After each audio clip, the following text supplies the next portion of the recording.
Sud Radio Média, Valérie Expert, Gilles Gansman. Bonjour à toutes et à tous, bonjour Gilles. Bonjour Valérie, demain c'est Noël. Demain c'est Noël, effectivement, et on est là cette semaine avec nos invités. Oui, c'est le réveillon. Noël, c'est le 25. Oui, mais c'est la veillée de Noël, la douce nuit de Noël, c'est demain soir. Voilà, ça lundi 23. Oui, ça y est, le sapin, tout est prêt. Voilà, vous aussi? Non, je suis un peu en retard sur les cadeaux. Ah bah très bien. C'est pas bien, je vous félicite pas. Dans un instant, on va recevoir Roman Nigita, spécialiste des séries, spécialiste mondial des séries. Il va nous dire ce qu'on peut rattraper pendant ces vacances, où on aura peut-être un petit peu plus de temps pendant l'année pour rattraper les bonnes séries qu'il fallait pas louper. Et on va commencer tout de suite avec le zapping de l'année. Sud Radio Média, l'instant zapping. Et oui Valérie, le zapping est le reflet de l'actualité. Alors on a décidé toute cette semaine de revoir toute l'année grâce au zapping et des sons qu'on a diffusés tout au long de cette année. Alors on démarre par janvier et février 2024. Et alors vous allez voir Valérie, il y a comme un recommencement sans fin. Il y a même des similitudes avec ce qu'on vit en cette fin d'année. Parce que qu'est-ce qui se passait Valérie début janvier en France? Eh bien c'était l'arrivée d'un nouveau Premier ministre. Et oui, alors il s'appelait pas François Bayrou, mais il s'appelait Gabriel Attal. Et à l'époque, dans les journaux, à la télévision, alors il y avait plein de rumeurs à son sujet. Gabriel Attal serait accro, semble-t-il, à la cigarette électronique. Il se rongerait les ongles. Gabriel Attal serait adepte du Coca Zéro. Oui, c'est vraiment une très mauvaise habitude. On évite à tout prix ces boissons avec des édulcorants. Et autre info lue dans la presse ce week-end, le Premier ministre ne s'autorise pas plus de 4 heures de sommeil par nuit. Ça, c'est dans le Parisien. Selon le Figaro, il peut enchaîner plusieurs nuits sans sommeil. Il serait même hypermnésique. Quel surhomme! Ça paraît tellement loin. Ça paraît loin. Tellement loin. Et on n'imagine pas qu'on avait démarré l'année avec un nouveau Premier ministre, comme cette année. Si ces derniers temps, on s'est demandé si Michel Barnier et François Bayrou ne sont pas un peu trop vieux pour être Premier ministre. Eh bien, je vous le donne en mille. Qu'est-ce qu'on faisait début janvier? S'il n'était pas trop jeune. S'il n'était pas trop jeune. Comme disait Alain Souchon, jamais content, les Français. Et Ségolène Royal se posait à l'époque la question sur BFM. Il y a quand même une prise de risque à nommer un Premier ministre aussi jeune. Et donc la question, c'est de savoir pourquoi cette prise de risque. Et elle est intéressante, cette prise de risque, parce qu'il y a dû y avoir des résistances. J'ai vécu des remaniements ministériels où en effet les grands chefs à plumes, comme on les appelle, résistent quand il y a une innovation ou quelque chose qui peut leur faire de l'ombre, etc. Donc la question est de savoir pourquoi Emmanuel Macron prend ce risque. Je pense pour deux raisons. D'abord parce qu'il y a une échéance électorale qui est devant nous, donc il avait besoin, et c'est important de remettre une dynamique politique quelque part. Et puis, deuxièmement, je crois que comme il est très faible dans les sondages, il a dû regarder au-dessus de son épaule ce qui s'était passé depuis 2017. Mauvais calcul, puisque aux législatives, ça ne l'a pas aidé du tout. Je parlais de recommencement sans fin en début de ce zapping, Valérie. Vous savez quoi, ce qui se passait en début janvier, un son que j'ai diffusé début janvier, eh bien les agriculteurs manifestaient leur colère.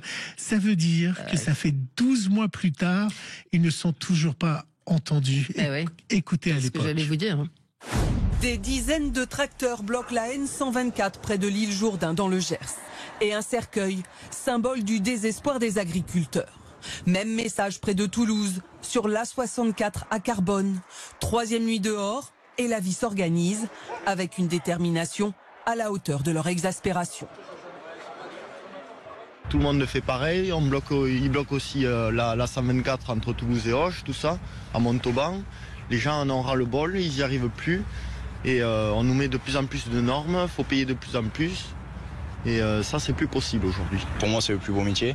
Mais vivre dans des conditions comme ça, c'est pas possible. C'est incroyable, c'est un son que j'aurais pu vous diffuser la semaine dernière. Ça prouve que ça fait du bien de regarder dans le rétro pour voir que les choses n'avancent pas parfois. C'est assez fou. Bon, je vous parlais de recommencement aussi. Il y avait un projet de loi en février. Vous savez, c'était quoi le projet de loi qui a fait vraiment un gros débat en février? La fin de vie, non? C'était pas... Non, ça aurait pu être ça. Non, c'est l'interruption volontaire de grossesse. Absolument. Et oui, on était reparti dans des débats à ce sujet, car l'interruption volontaire de grossesse était remis en cause dans plusieurs pays, notamment les États-Unis. Emmanuel Macron veut une fois pour toutes sanctuariser l'IVG en l'inscrivant dans la Constitution française. Eh bien, il va réussir son pari. Pour l'adoption 780. Contre 72. Un moment de concorde pour l'histoire. Cet après-midi à Versailles, la très grande majorité des parlementaires a gravé dans la Constitution le droit à l'IVG. L'émotion se lit sur les visages, notamment chez les représentantes des associations féministes. Parmi elles, Claudine Monteil, pionnière de la lutte pour l'avortement. C'est un moment extraordinaire. C'est un moment que je ne pensais jamais vivre de ma vie parce que nous nous sommes battus pour qu'on prononce le mot avortement. Ce soir, la Tour Eiffel s'est illuminée en l'honneur de ce vote historique. Et oui, on se souvient plus de ces choses-là qu'on a vécues en février. Il y avait eu beaucoup de débats. Valérie, toujours début février, on n'était pas sûr que le roi Charles passe l'année. C'était la mauvaise nouvelle du début d'année, la révélation de son cancer. Et d'après vous, qui était le plus inquiet? Son fils? Non, Stéphane Bern. Ah.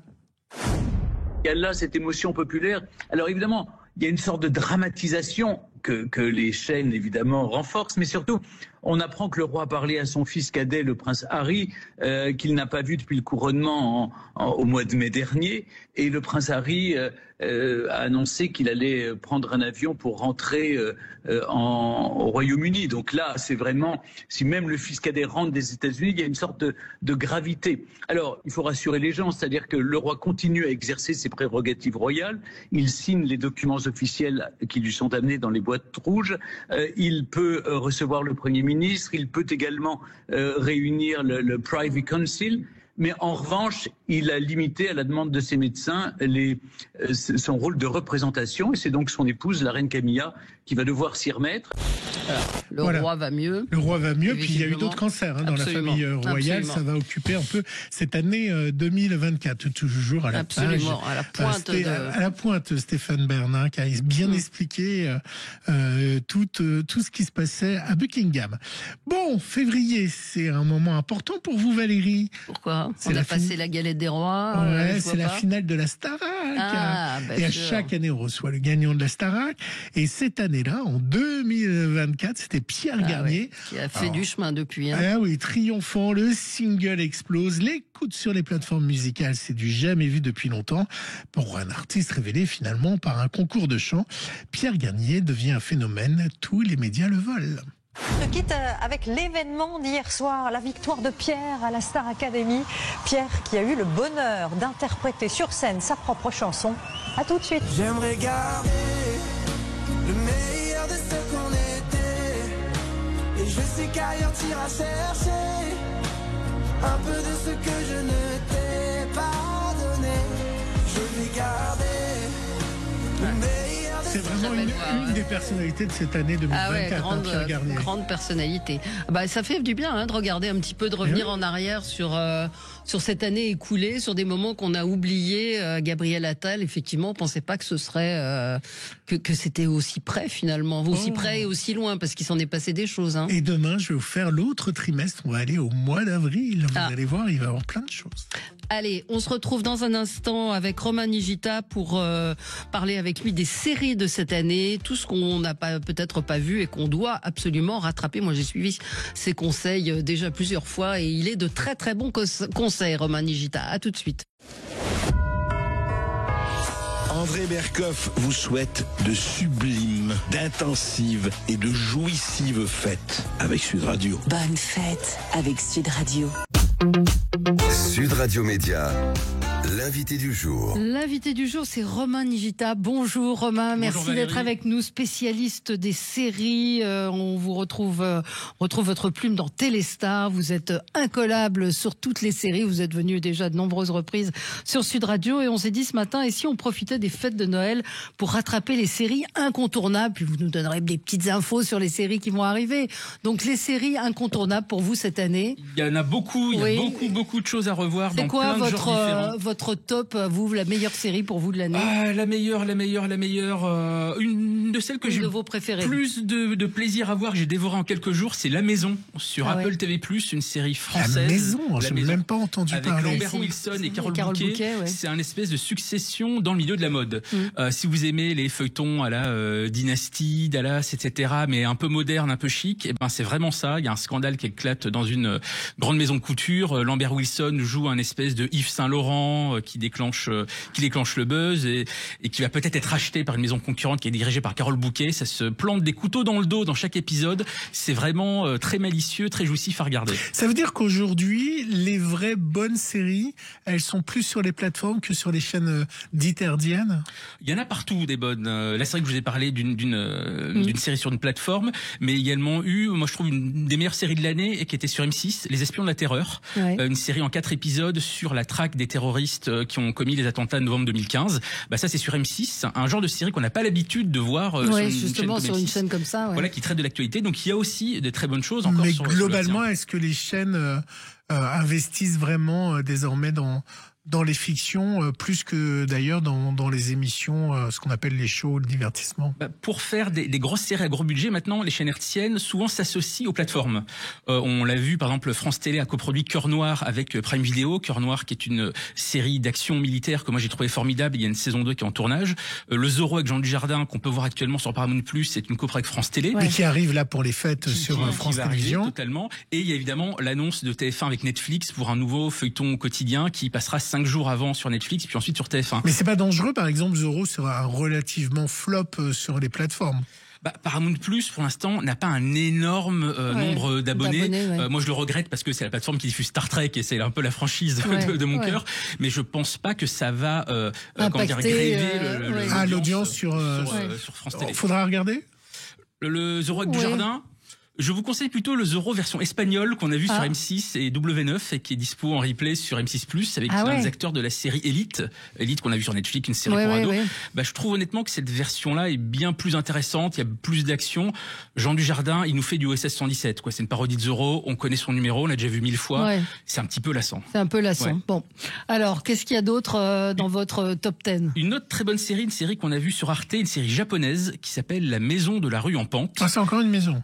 Encore une maison, vous êtes très bâtisseur tout à fait la même. Durant ces fêtes. Moi, je regarde beaucoup de séries. Alors, je les connais pas. Donc, c'est génial. Donc, c'est une série japonaise sur une mère de famille qui est tirée au sort pour être jurée lors d'un procès. Et le procès, c'est une autre mère de famille, un peu comme elle, qui est accusée d'avoir tué son bébé. Et cette jurée va un peu s'identifier à cette personne. En fait, on va rentrer dans la psychologie et le traitement de la femme au Japon, mais c'est aussi très universel. Comment une mère de famille est un peu regardée de haut par des gens qui travaillent, par son mari, etc. C'est vraiment superbe. C'est pas très joyeux, mais c'est vraiment une série assez magnifique. Alors j'en profite pour faire, puisqu'on a vraiment du temps, faire un petit mini débat. Ces séries que vous nous conseillez, est-ce qu'on les regarde en VF ou est-ce qu'on les regarde en VO? Parce que regarder une série japonaise, c'est peut-être plus simple que d'avoir une VF qu'une VO. Est-ce que vous avez une préférence? Moi, personnellement, je préfère la VO, mais je comprends très bien les gens qui n'aiment pas. Il faut que ça soit disponible pour tout le monde. Une bonne histoire, ça marche dans toutes les langues. Et une mauvaise histoire, même en VO, c'est très mauvais. Donc franchement, moi, j'ai pas de conseils à donner aux gens. Vous regardez en VO, Valérie? Oui, je regarde en VO. Moi, des fois, je mets la VF pour pouvoir être libre, regarder mon portable. Non, mais c'est vrai, des fois, quand c'est en VO... J'ai regardé une série suédoise il n'y a pas très longtemps, j'ai regardé L'Espion Zen. C'était quoi, L'Espion Zen? C'est la série allemande avec l'avocat c'est allemand avec cet avocat qui médite. Ça lui permet de suédois et l'allemand, je comprends pourquoi. Mais de manière très détendue. C'est vrai? C'est rigolo, c'est récent. C'est rigolo, c'est assez sympa. Moi, j'ai regardé avec plaisir. Alors, quoi d'autre encore dans votre besace? Une série, moi, que j'ai adoré cette année, c'est La Fièvre sur Canal+. Série sur la politique et l'emballement médiatique que je trouvais déjà d'une clairvoyance quand c'était diffusé au printemps et que je trouve encore plus formidable. Réalisé par Giannoli, c'est ça?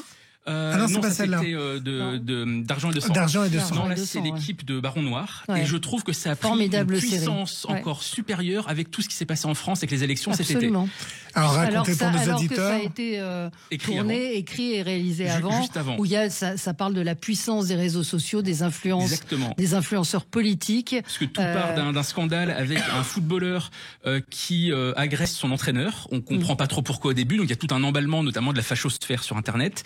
Et il y a une influenceuse extrême droite qui va utiliser tout ça pour faire son beurre. Et face à elle, il y a une communicante qui va essayer d'enrayer tout ça. Et on voit que c'est très compliqué.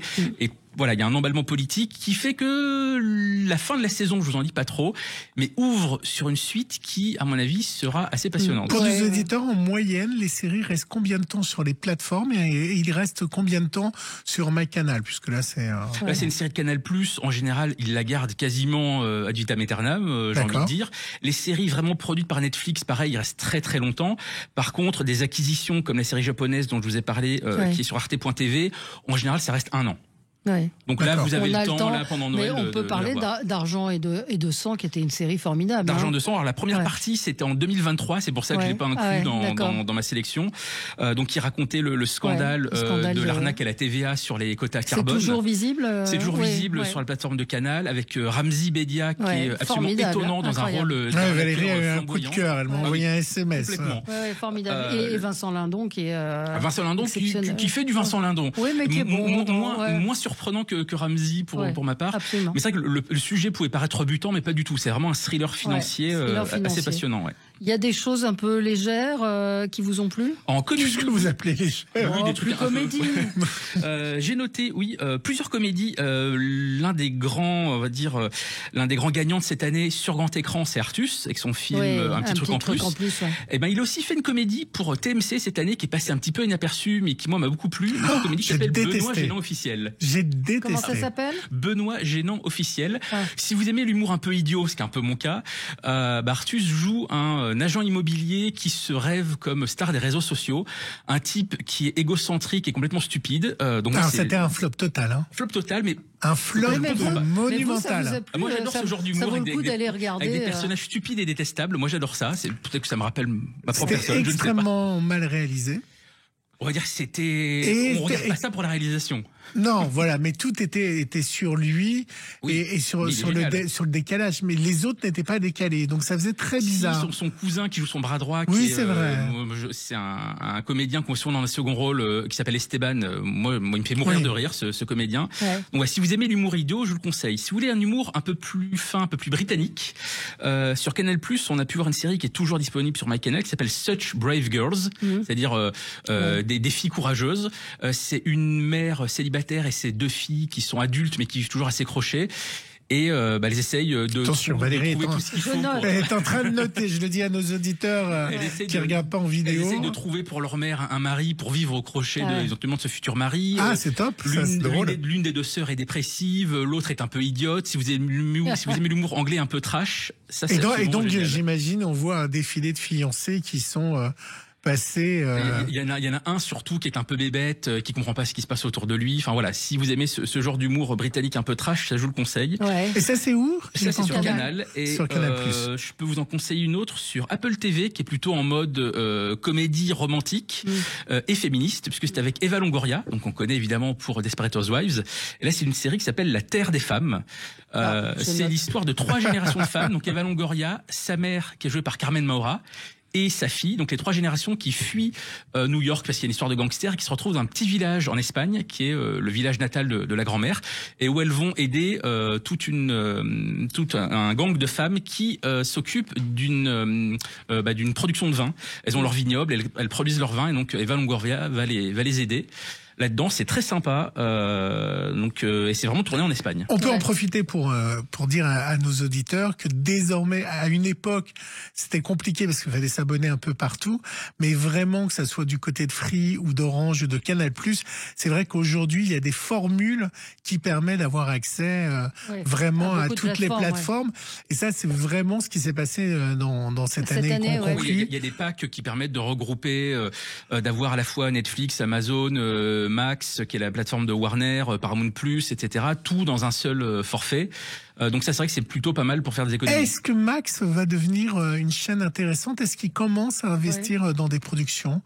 Parce que ça a été aussi, puisqu'on fait un peu de revue de l'année, ça a été vraiment l'arrivée de cette année. Moi, j'ai du mal à avoir le réflexe Max. Alors Max, c'est la plateforme du groupe Warner et ils sont notamment propriétaires de la chaîne HBO aux États-Unis, donc ils y récupèrent ils ont un directement. gros catalogue. Ah oui, voilà, toutes les qui était séries avant HBO. chez OCS. Exactement. Donc il y a les Sopranos, il y a Game of Thrones, il y a des séries comme ça.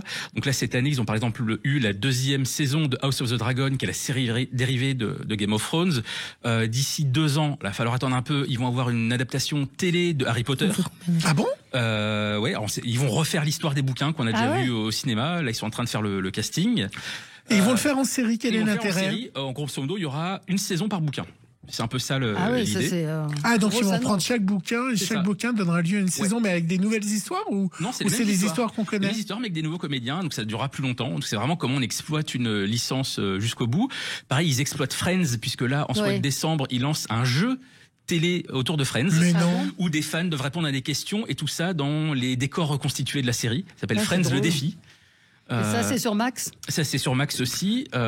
Et ils produisent également quelques séries françaises. On a pu voir la première cette année, qui s'appelle Une amie dévouée, avec Laure Calamy qu'on connaît pour 10%. Absolument. Et là, c'est tiré d'une histoire vraie qui s'appelait Lithoman du Bataclan. Histoire incroyable d'une jeune femme qui a fait croire qu'elle avait un ami parmi les victimes du Bataclan, et après, elle a même fait croire qu'elle-même y était. Tout ça pour s'inventer une vie et aider des gens, alors que dans sa vie, il se passe pas grand-chose. Et là, il y a Laure Calamy également dans une série que Valérie a repérée sur Arte. C'est bien ou pas? Un téléfilm réalisé par Gustave Kervern de Groland, dans laquelle elle joue avec Yolande Moreau, qui s'appelle Je ne me laisserai plus jamais faire, si je dis pas de bêtises. Et qui décide de régler ses comptes avec des gens qui l'ont... Vous l'avez vu ou pas? Je l'ai vu. C'est bien ou pas? C'est assez touchant. À la fois, il y a l'humour loufoque qu'on connaît de Groland, et il y a un côté très touchant, puisque Yolande Moreau joue une dame qui est dans une maison de retraite, dont le fils meurt donc au début de l'histoire, et à partir de là, elle se dit maintenant que j'ai plus rien dans ma vie, je vais aller dire leur cas de vérité à tous les gens qui m'ont embêté tout au long de ma vie. Donc il y a une espèce de cavale un peu à la Thelma et Louise, dans laquelle elle embarque Laure Calamy, qui est la femme de ménage de la maison de retraite. C'est assez cocasse, mais il y a des moments vraiment, vraiment émouvants, et je pense que ça peut se revoir en replay sur la plateforme d'Arte, évidemment. Allez, on marque une pause, on continue avec vous, Roman Nigita, à parler des séries qu'on peut revoir pendant cette période de fête, et puis parler peut-être de ce qui nous attend aussi en 2025. À tout de suite. Sud Radio Média, l'invité du jour. L'invité du jour, il est toujours avec nous, Roman Nigita, journaliste spécialiste des séries pour Téléstar. Et on parle donc de ces séries qu'on peut... le rattrapage, en fait, pendant les fêtes, de ces séries qui nous ont échappé. Il y en a pas mal, finalement. Moi qui suis très accro aux séries. Vous donnez toujours des petits thés ou de thé, 3 thés, ça existe toujours dans Téléstar? 3 thés, c'est les meilleurs. 2 thés, c'est pas mal. Un thé, si on n'a pas trop de temps à perdre, on peut passer. Est-ce qu'il y a une série que vous avez adorée, mais que vous avez honte d'avoir regardée? Que j'ai honte d'avoir adoré? Non, moi j'ai jamais honte de rien, vous savez. Non, mais pas honte, alors moi je vais vous dire, mon petit plaisir coupable, ça a été Nobody Wants This. Qui est cette série, vous l'avez vu ou pas, qui est sur Netflix, qui est une comédie romantique avec Adam Brody qui avait joué dans Newport Beach, lui aussi. Oui, Newport Beach, et puis I Am Joe, non, c'était pas, il avait joué là-dedans, enfin bref. Qui est au cinéma, non? Et donc, c'est pas Adrian Brody, c'est Adam Brody. Je confonds. C'est une comédie romantique, c'est une influenceuse avec sa sœur qui raconte sur un podcast comment elles se font larguer par les mecs, comment elles ont pas de succès, et l'une d'entre elles, l'une des deux sœurs tombe amoureuse d'un jeune rabbin un peu iconoclaste, et voilà, c'est une comédie romantique qui est très sympa, à regarder, c'est drôle, c'est plutôt bien joué, bien écrit, donc voilà, c'était mon petit plaisir coupable. Et puis vous avez vu ce phénomène, alors moi je me laisse ça voir sur TikTok, il y a des mini-séries maintenant sur TikTok qui sont plutôt des séries un peu à l'eau de rose, je sais pas si vous avez... Découpées en tout petits morceaux. En tout petits morceaux de 3-4 minutes, mais ça vous rend super accro. Moi j'ai regardé une petite vidéo où la mariée est un homme, il le découvre bien plus tard, après quand lui veut avoir des enfants, c'est un peu loufoque. Ça marche ou pas, ou c'est un phénomène, ou c'est... Je crois que ça marche beaucoup en Asie notamment. C'est fiction très courte sur TikTok. Alors, ce qui est drôle, c'est qu'il y a... Vous les avez déjà vus? Vous avez vu ce phénomène, Valérie? Il y a 10 ou 15 ans, c'était quasiment une blague de dire un jour, il y aura des trucs très très courts d'une minute, et maintenant, ça existe vraiment. Ça existe. Donc finalement... Et il y a une vingtaine d'épisodes, c'est ça, d'une minute. Mais mis bout à bout, en fait, ça fait un seul vrai épisode, ça fait un téléfilm, quoi. Ouais, c'est ça, c'est incroyable. En fait, on a juste découpé en tranches. Et ça peut être l'avenir sur TikTok, hein? Écoutez, visiblement ça marche pour un certain public, mais je sais pas si ça sera des séries durables qui créeront un phénomène avec l'envie de revoir des saisons, d'acheter le t-shirt, le merchandising, etc. Ce qui est un peu le cœur des séries. L'utilité d'une série pour une chaîne de télé ou pour une plateforme, c'est de créer une habitude, c'est de revenir. C'est de revenir, ouais.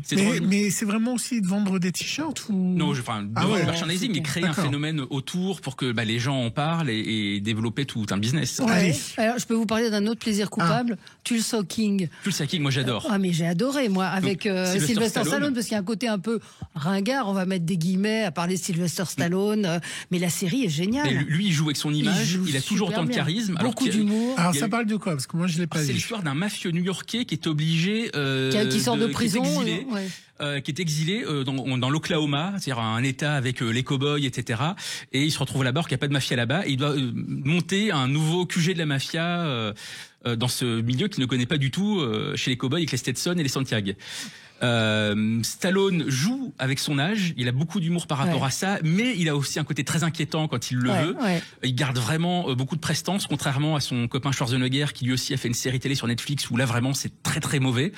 Un truc d'espionnage avec sa fille, qui a une espèce de sous True Lies vraiment cheap, et lui fait vraiment vieux pépé. Alors que là Stallone est vraiment vachement bien. Ah, il est vachement bien, hein. Il est faut que je regarde, vous m'avez donné envie. C'est ça, on en a la saison 2, moi je l'avais rencontré pour la saison 1, j'étais à la New York. Alors comment il est en vrai? Il est très impressionnant, mais vachement intéressant. On sent que c'est un mec, il a réalisé et écrit des films aussi. Rocky, c'est lui qui l'avait écrit, donc on sent qu'il a vraiment un œil derrière tout ça, sur la manière dont c'est tourné. Il n'est pas juste là pour prendre un chèque. Donc il était content d'avoir fait cette série quand vous l'avez rencontré. Tout à fait. Et il se murmure que là, il va peut-être signer pour faire les saisons 3 et 4. 3 et 4, parce que ça... Voilà, ça s'arrête. Et il est valide, il est pas trop liquide, non? Pas du tout. Ah non, il est encore très en forme. Franchement, la série, moi, je pensais pas du tout que tomber dans le piège, si je puis dire. Et j'ai enchaîné les 2 saisons avec beaucoup de plaisir. Et cette série-là est produite par le type qui, aux États-Unis, est en train de produire des dizaines de séries avec des castings absolument dingues. C'est un gars qui s'appelle Taylor Sheridan. C'est lui qui produit Yellowstone, la série avec Kevin Costner. C'est lui qui vient de lancer Landman, qui est une série avec Bill Bob Thornton, Demi Moore et John Hamm, qui est une série qui se passe dans l'exploitation du pétrole. C'est lui qui produit Lioness, qui est une série avec Zoe Saldana, Nicole Kidman et Morgan Freeman. Enfin voilà, tous les gros castings en ce moment, c'est lui qui les rafle. Grand talent. Quoi d'autre alors? Qu'est-ce que vous nous avez Quoi d'autre Qu'est-ce que vous nous conseillez? Puisqu'on a parlé de séries romantiques, moi je peux vous parler de 2 mélodrames qui, moi vraiment, m'ont mis la larme à l'œil cette année. Un qui s'appelle Alice et Jack, qu'on a vu sur Teva et qui est encore dispo en replay sur M6+, une série britannique. Vous regardez Teva? Oui, je regarde des séries sur Teva. Il y a une série qui s'appelle Axe qui est formidable aussi, mais ça, je n'aurai pas le temps de vous en parler. D'accord. Axe, qui est sur une vieille comique qui bosse avec une jeune scénariste, enfin très très très drôle, qui a gagné tous les Emmy Awards cette année. Et du coup, après, c'est une vieille. Elle est sur la déchéance, c'est ça? Elle fait des shows à Las Vegas, mais c'est un peu en perte de vitesse. Donc on lui met dans les pattes une jeune scénariste de 20 ans, avec qui au départ elle s'entend pas. Bref, regardez Axe, c'est absolument génial. Mais là, je vais vous parler de Alice et Jack. Alors Alice et Jack, ça passe où? Sur M6+. Et donc c'est une série mélodramatique britannique sur justement ce couple qui se rencontre, qui se déchire. Et ça se passe sur 15 ans. Ils se remettent ensemble, ils se quittent.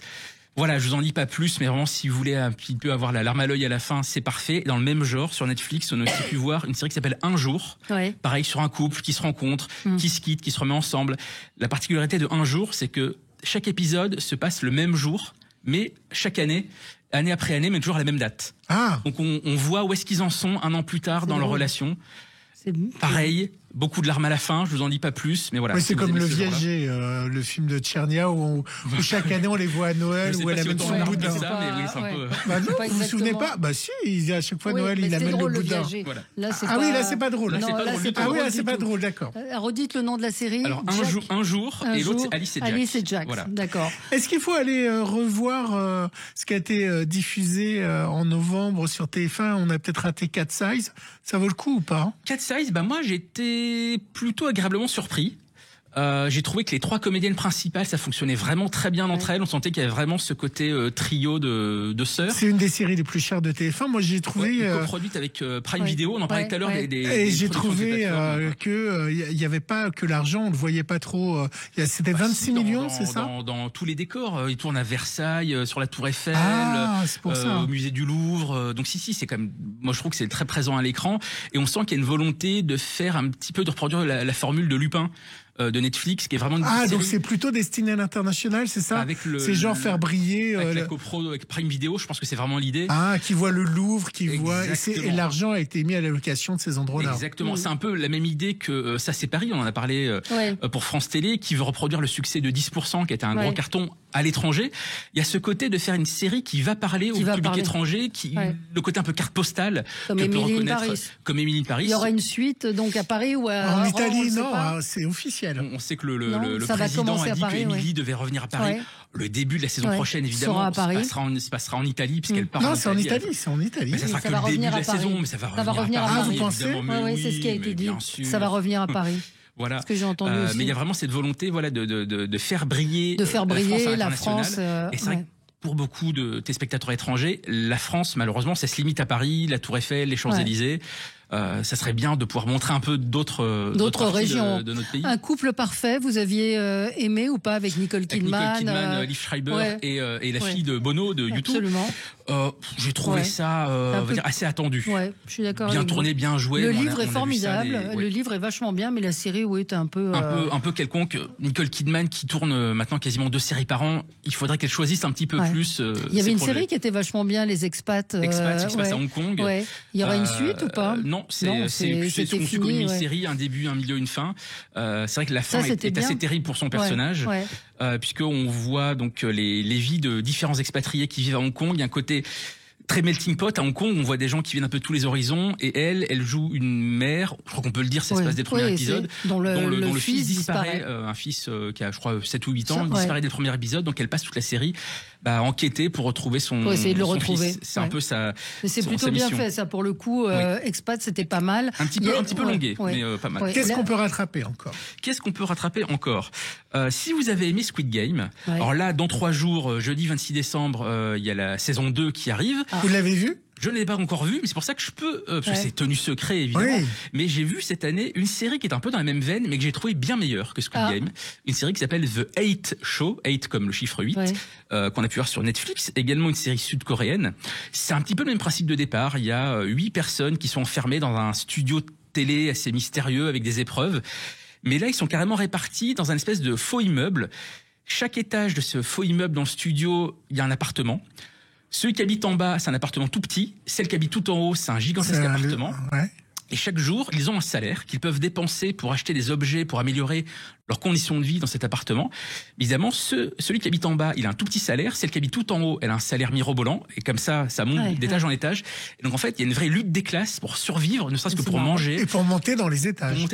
Et il y en a qui descendent. Où mettre les poubelles. Il y a cette problématique toute simple. Les déchets, qu'est-ce qu'on en fait? Y compris les déchets des toilettes. Donc tout va être stocké chez celui qui habite tout en bas parce qu'il n'a pas d'argent. Oh, le pauvre. Donc il y a une lutte quasiment à mort pour pouvoir survivre dans cette étrange émission de télé dont ils ne connaissent pas les règles du jeu au départ. Donc ce qui était un peu en filigrane dans Squid Game, là c'est vraiment la règle du jeu, c'est la lutte des classes. Et moi j'ai trouvé ça brillant. Ça c'est dans 3 jours sur quelle plateforme? Ça c'est Squid Game saison 2 qui sera dans 3 jours, mais en attendant la saison 2 de Squid Game, si vous êtes impatient, moi je vous propose de découvrir. Vous aviez pas vu la saison 1 de Squid Game, Valérie? Non, j'ai pas vu. De découvrir The 8 Show, donc cette série avec les histoires des étages. Avec les histoires, c'est ça, l'histoire des étages. The 8 Show et non pas hate, ça aurait pu être comme la haine. La haine, je pense que c'est un petit peu voulu. Un petit jeu de mots. Les cartons des séries de Noël, enfin c'est plutôt les films de Noël. Ça ne se dément pas. Ça ne se dément pas. Netflix produit les siens. Ils viennent en faire un avec Christina Milian, qui est l'épouse de M. Pokora. Ils en ont fait un encore avec Lindsay Lohan. Évidemment, il y a tous ceux qu'on peut voir tous les jours sur TF1. Ils ont commencé très tôt cette année encore. Ils ont dès octobre, je crois, sur TF1. Moi, j'en attends un qui a été diffusé l'an dernier aux États-Unis, qu'on n'a toujours pas vu en France, avec des comédiennes de séries des années 80 et des comédiennes de Dynasty, de Dallas, etc. Ah, c'est génial. Qui s'appelait Les Divas de Noël. On l'a pas encore vu en France. Moi, j'attends qu'une chaîne française l'achète. J'espère. Ah ouais, ça n'a pas été acheté. Pour l'instant, voilà. Il y a John Collins dedans ou pas? Je crois qu'elle, non, malheureusement, elle n'y est pas, mais c'est vrai qu'elle aurait eu sa place là-dedans. Bah oui, c'est ma chouchou. Dans ce qui nous attend, dans les séries attendues pour la dans ce qui nous attend l'année prochaine. L'une des séries les plus attendues de 2025, je pense que c'est l'ultime saison de Stranger Things. Ouais. La série fantastique de Netflix qui se passe dans les années 80. Là aussi, on parlait de budget tout à l'heure, budget mirobolant pour des épisodes qui vont à la longueur d'un véritable film. Donc voilà, ça sera la 5e et dernière saison. Alors puisque vous en parlez, et puis souvent les fêtes de Noël, il y en a qui vont fêter le Nouvel An à Londres ou qui vont partir là dans quelques jours après Noël à Londres. Allez voir Stranger Things sur scène. Je sais pas si vous l'avez vu. Malheureusement toujours pas, mais je crois que c'est très difficile d'avoir des places. C'est déjà ultra complet parce que c'est extraordinaire. Et vous avez une série sous les yeux avec tous les habillages, toute la musique de Stranger Things. C'est juste incroyable. Dès le départ, vous avez le générique dans lequel ça zoome et le zoom arrive sur la scène. Vous avez une vraie histoire originale de Stranger Things puisque c'est un préquel. Et donc, vous pouvez aller le voir sur scène. Alors, les places sont assez chères. Et ensuite, tous les décors sont à l'accueil. C'est vous retrouvez le bar où ils travaillent. Oui, vous retrouvez toute l'ambiance. Et sur scène, c'est juste, il y a une tonne d'effets spéciaux. Vous avez la série. Donc il y a ça qui arrive, donc la suite de Stranger Things. Il y a ça. Sur Canal+, on pourra voir le remake américain du Bureau des légendes. Avec Michael Fassbender dans le rôle de Kassovitz. Il y a Richard Gere dans le rôle de son boss. Donc c'est assez Mais est-ce qu'ils reprennent les histoires françaises ou c'est des propres histoires? Ils reprennent le point de départ. C'est-à-dire un agent qui revient de mission et qui a du mal un peu à se remettre dans sa vie personnelle après avoir incarné d'autres personnes pour des missions. Alors ça reprend pas mot pour mot les intrigues, mais c'est vraiment le même point de départ. Sur Canal, on pourra aussi voir la préquelle de Dexter, ou celui de Dexter, ce serial killer qui tue des serial killers. Et on le voit enfant ou adolescent? On va le voir adolescent, donc incarné évidemment par un acteur plus jeune que Michael C. Hall. Mais Michael C. Hall est quand même impliqué parce que c'est lui qui va faire la voix off, c'est-à-dire les pensées intérieures du personnage. Donc il est quand même impliqué. Ah, génial. Ça, c'est très bien. On pourra voir également, il y a évidemment beaucoup de choses qui vont arriver. En série d'animation, on pourra voir une série d'animation Astérix. Vous allez dire, Astérix, on l'a déjà vu des dizaines de fois. Mais là, cette série sera réalisée par Alain Chabat. Évidemment, un Chabat qui avait fait le film Mission Cléopâtre. Qui avait fait le premier succès, qui avait lancé vraiment. Le premier gros succès, il y avait eu le précédent film réalisé par Claude Zidi, mais qui était un petit peu avec un accueil mitigé. Mais Mission Cléopâtre a toujours le record d'ailleurs d'entrée de tous les films Astérix. Donc grosse attente pour cette série animée qui s'appellera Le Combat des chefs. On n'a pas encore de date, on sait que ça sera en 2025. Est-ce que il va avoir d'après vous des séries? Est-ce qu'il y a en préparation politique sur à la fois ce qu'on vit en Israël ou sur Donald Trump? Est-ce qu'il y a des séries par exemple qui se préparent aux États-Unis? Est-ce que la politique a une influence, c'est ça? Sur Trump, on avait déjà eu des choses lors de son premier mandat. Il y avait notamment une mini-série dont le titre m'échappe, mais qui était en 2 parties sur comment il a viré le patron du FBI lors de son arrivée au pouvoir. Ah mais là il veut encore. Donc il y avait eu ça qui était assez formidable, et je dois vous avouer que je n'ai plus le titre en tête. Et Fauda, il y aura une suite ou pas? Fauda, parce qu'ils ont combattu, donc je pense pas qu'ils aient vraiment je crois a priori qu'ils préparent ça, mais je pense qu'ils veulent rester assez discrets sur ce qu'ils vont faire. C'est Fauda, qui est donc une série qu'on a pu voir. La première saison, on les a vues sur Canal, et ensuite on a vu la suite sur Netflix, qui était en plein cœur du conflit, et on comprend mieux justement tout ce qui se joue actuellement en revoyant cette série. Moi, j'avais une toute petite réserve sur la première saison que je trouvais assez cheap en termes de réal. C'était fait vraiment avec 3 bouts de ficelle, et après le succès aidant, c'est vrai qu'ils ont pu développer un peu tout ça. Et il y a eu Téhéran aussi dans le genre série. Téhéran qu'on voit sur avec des espionnes infiltrées. Donc qui est une espionne israélienne qui est infiltrée en Iran. Là, comme toutes les séries Apple, c'est superbement tourné. Dans la saison 2, il y a Glenn Close en guest. Ça, c'est une série malheureusement qui passe un peu sous le radar, mais qui est vraiment très bien faite. Il n'y a pas eu d'impact de la grève des scénaristes à Hollywood Hollywood, on avait dit qu'on... ils ont arrêté Code Quantum. Il y a eu grave les scénaristes, puis grave les acteurs. Ouais. Le véritable impact, il était sur les séries des grandes chaînes hertziennes, les séries comme Grey's Anatomy, Code Quantum, Good qui s'est Doctor, arrêté aussi au bout d'un certain temps. C'est pas à cause de la grève que ça s'est arrêté. Parce que c'était nul, c'est ça. Moi, j'ai trouvé ça plutôt pas mal. Moi, j'ai trouvé ça pas mal aussi. Le vrai impact pour les téléspectateurs américains, c'est que les nouvelles saisons sont arrivées plus tard que d'habitude. Au lieu de commencer en septembre, elles ont démarré en janvier. Elles n'ont duré que 10 épisodes. Voilà, c'est les saisons, ça y est, qu'on a vues sur TF1, par exemple Good Doctor, dernière saison, ça y est, on l'a vu, c'était que 10 épisodes. Mais voilà, on n'a pas le même système de calendrier que les Américains. Chez nous, ça arrive un peu n'importe quand, donc on s'est pas rendu compte de ça. Merci beaucoup, merci Roman Nigita d'avoir été avec nous. Puis on se reverra en 2025. On vous retrouve dans Téléstar, évidemment, toutes les semaines pour votre avis éclairé sur les séries. Et puis on va profiter de ces congés de Noël pour rattraper les séries. Vous avez envie d'en voir quoi? Je sais pas, j'ai noté, j'ai pris des notes. Oui, j'ai vu ça. J'ai pris des notes. Il y en a pour tous les goûts. Such Brave Girl. Such Brave Girl, je vais y aller aussi. La Terre des femmes. Enfin non, j'ai noté, j'ai pris des notes. Voilà. Merci à vous, à tout de suite.